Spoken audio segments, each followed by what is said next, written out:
मध्य प्रदेश के अंदर एसआईआर मतदाता पुनरीक्षण की सूची प्रथम ड्राफ्ट कल जारी करने वाला चुनाव आयोग। और इस सूची को लेके मैंने महीने भर पहले एक प्रेस कॉन्फ्रेंस करी थी भोपाल में। उसमें कहा था कि 25 से 50 लाख वोट मध्य प्रदेश के अंदर कटेंगे और वही आंकड़ा लगभग चुनाव आयोग कल शायद देने वाला है कि 25 से 50 लाख के बीच में वही आंकड़ा आएगा जो मैंने एक महीने पहले कही थी। तो इससे स्पष्ट होता है कि चुनाव आयोग पुनरीक्षण के नाम पे मतदाता सूची के नाम पर किस प्रकार से मतदाताओं में सूची के नाम जोड़े, किस प्रकार से काटे गए, कहानी दी गई। 2003 में जिनका नाम था वही लोग इस सूची के अंदर रहेंगे।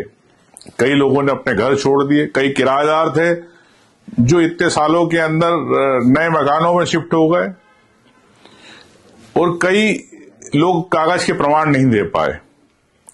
देश के अंदर, हिंदुस्तान के अंदर हर व्यक्ति को हिंदुस्तान में रहने का, भारतीयता का एक तरह से प्रमाण पत्र चुनाव आयोग ने मांगा, जिसमें कि आधार कार्ड बना था।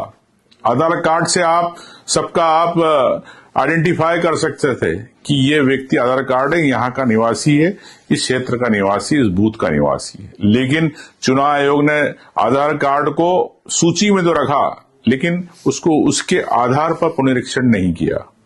मैं समझता हूं कि क्यों हो रहा है, देश के अंदर लोकतंत्र से किस प्रकार से मजाक किया जा रहा है, ये आप सब जानते हैं। और ये डेटा का जो ड्राफ्ट मतदाता सूची का चुनाव आयोग किसको देगा? क्या चुनाव आयोग के पास इतने साधन है कि वो खुद ही अपने सर्वर पर काम कर ले? मुझे लगता है कि चुनाव आयोग के पास सर्वर भी नहीं है। उस बगैर सर्वर के डेटा किन एजेंसियों के पास जाएगा? किस प्रकार से गड़बड़ी हो सकती है और होगी? ये नाम जोड़ने घटने की बात हो रही है।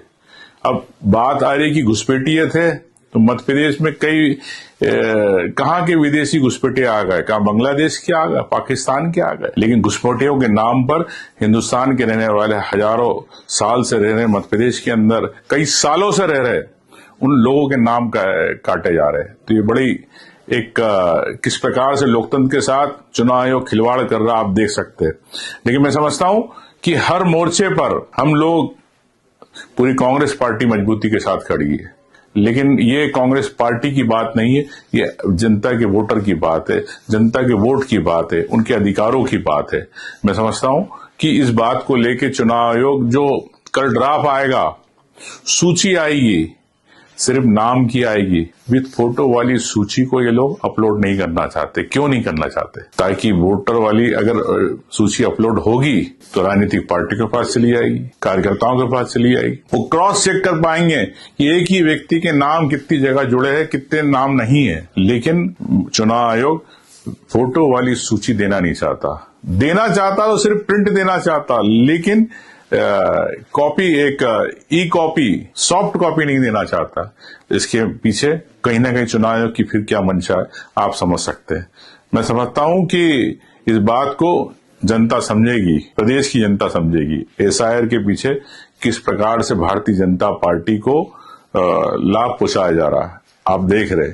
लेकिन हिंदुस्तान के अंदर, मैं दोबारा कहता हूं, ये जो 25 से 50 लाख नाम कटेंगे, ये घुसपैठिए नहीं है, ये बांग्लादेशी नहीं है, पाकिस्तानी नहीं है, इस मध्य प्रदेश के रहने वाले। लेकिन उनको इन कागजी प्रक्रियाओं के अंदर उनके नाम डिलीट हो रहे, ये बड़े दुख की बात है।